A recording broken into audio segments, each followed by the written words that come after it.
People are going to think you're Australian. So we'd just like to...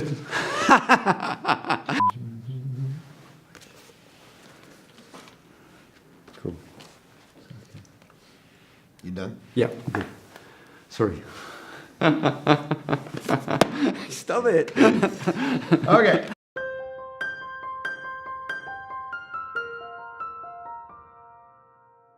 Okay, so this week, Mark, fantastic to have you back. Thank you. We missed you.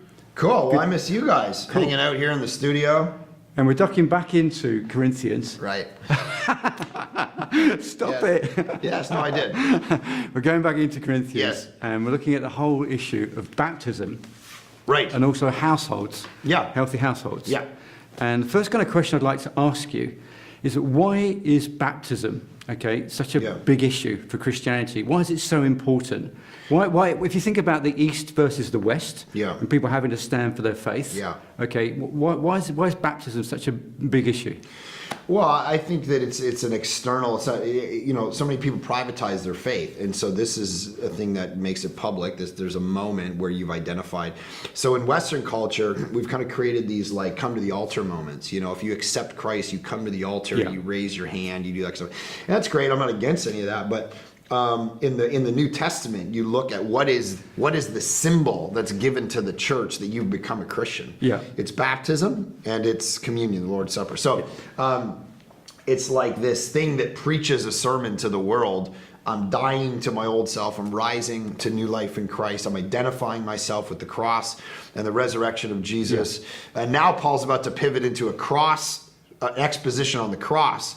And the two symbols that Jesus gave us, baptism and communion, are both very cross-oriented, right? Cross-centered. So anyway, so that's why I think baptism's, you know, massively important. There's so many people that I've talked to over the years who became Christians and they've been Christians for a lot of years, but they've never been baptized. What's that? If 20 years go by and they're like, I was never baptized. I don't know. You know, and then the Spirit drops and speaks to them or whatever, and it's amazing. So so you encourage folks to get baptized. Yeah, we love that, and not because we're Baptist either. Right. You know, it's funny that Ken said that. No, because we're biblical. So anyway, there was really this was the symbol that Jesus, you know, said you got to make disciples, teaching them, baptizing them in the name of the Father, Son, and the Holy Spirit, and so you see it in the book of Acts all the way through. It's beautiful. It's this great public. So but of course in certain parts of the world you get persecuted for baptism, and so it has to be a pretty, you know, at times a private thing. People do it, you know, with a few people around. And, you know, Cool. Excellent. Thank you.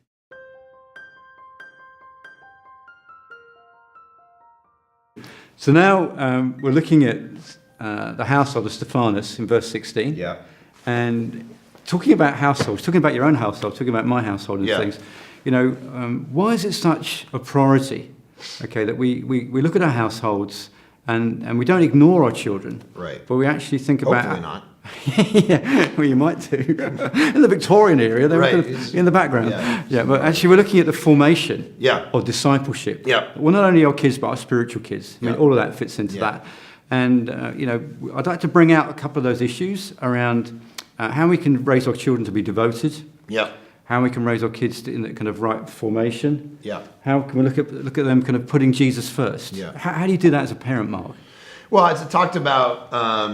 I won't rehash it because they've probably heard the sermon, but I had 6 points in the sermon about how to do that. And I think, you know, at the end of the day, it's going to be your kids are going to do what you do. And so if you prioritize Jesus in your life, if you make God central to everything you do, the way you function, the way you spend money, the way you spend your time, and conviction informs your life, and values inform your life that are Christian worldview things, then your kids are probably going to follow suit. Now, that's not true every time, but it's probably the best bet. I see it in my 3 girls, man. My 3 girls do what they see their mom do. You know, and that's just the reality. I didn't have a boy, so I'm kind of, you know, when we're in a mall or something, and they just go off to the bathroom, I got no responsibilities, so it's kind of legit.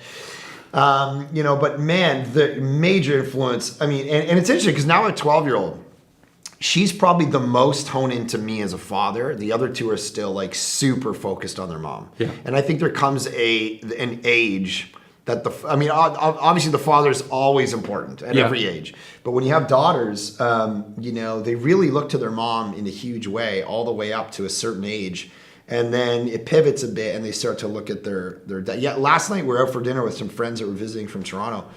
And he looked at my 3 daughters and said, which one of you is most a daddy's girl? Yeah. And immediately my 12-year-old raised her hand and said, it was probably me. And the other two just kind of looked and ate their dessert. So there wasn't a fight about it, is my point. Which I wish there was. But anyway, my 12-year-old's probably, because I probably have the most moments with her where she recognizes my fatherhood and we're able to do the most, where the other two are just zoned in. I have a friend who, when they were in their, mid to late 20s, they were having young kids, and he was busy building a business, working very hard, 80-hour weeks. And she said, you know what? You can work tirelessly. You can miss dinners if you want but when our daughters, there was 2 daughters, hit like 11 or 12, I need you home. Yeah. So you figure your business out until then, and then get your butt home and be here, because they're going to need you in a way that they didn't need you when they were 5. Yeah. Oh yeah.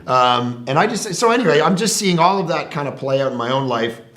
And it's kind of cool seeing what my girls are going to do, and they're going to prioritize in their life what we do, not what we say. Okay. And it's pretty cool to see them kind of, praying like us. They just basically mimic us. Yeah.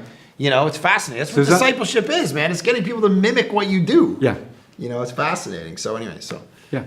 But now you want it to be in their hearts. You want it to, them to actually believe it, because you don't want them to hit. And that's why I talked about the apologetics and teaching your kids how to think and being culturally engaged and understanding that, the world isn't for Jesus. The world is against Jesus at times, and you got to be tough.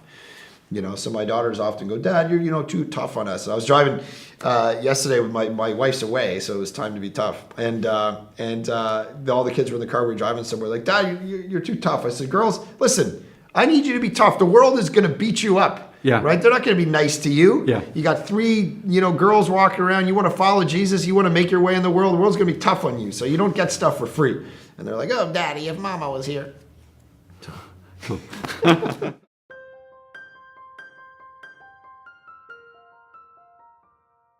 So Mark, just would like to build on what we've talked about. Yes. And talk about the whole issue of kids or young people or young adults or people that we know. And the whole idea that we can just get casual about church. And for our children, it's critical that we aren't casual. What are the kind of things that can ensnarl us, that we need to kind of lose to make that a focus? Yeah. And is the church just here to serve us? Is that what it's about? No, like I talked about, you're there to serve it. The point of Ephesians 4 is like, when you're in ministry at all, your job is to equip the saints for the work of ministry. So that's your life, is to do the work of ministry, to figure out how you're gifted, how you're wired, what your passions are, and actually live that out in the world in the context of the local church and in the world that you live in. The things that can ensnare us or distract us as families is all the stuff, of the world. There's a reality of just trying to be comfortable, trying to do kind of domestic things. And Paul talks about this in one of his letters, where he says, don't get distracted by the things, civilian things, and he uses that language of like, you got to be. And so it's this image of we're soldiers in the world, and then there's civilian pursuits. And a soldier is trying to constantly be at war and be ready and be on point and know where they're supposed to be. And they're there, and then there's civilians that they're protecting. Yeah. And civilians are just walking around at the mall, going to Starbucks, and reading and getting education and driving their cars around. Yeah. And then outside of those civilians, there's a whole bunch of soldiers protecting their way of life. Yeah. And Paul's like, look, in the spiritual world, don't be a civilian only going after civilian pursuits. Yeah.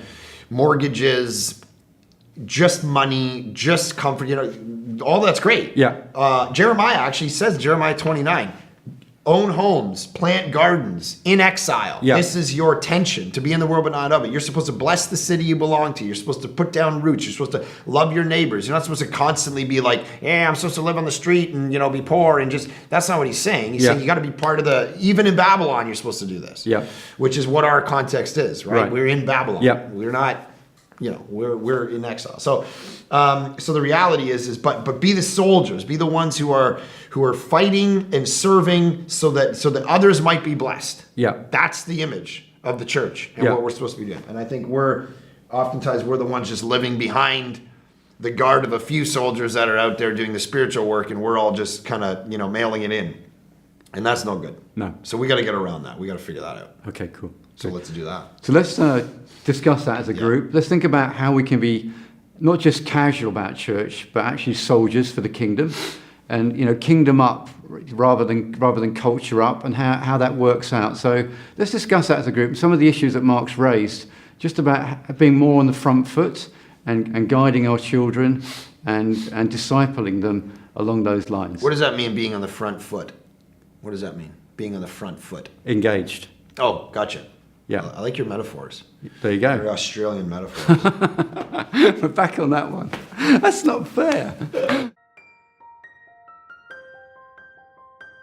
So thanks again to everyone for all your help with the community groups. It's been great to actually visit some of the groups with my wife, Chrissy.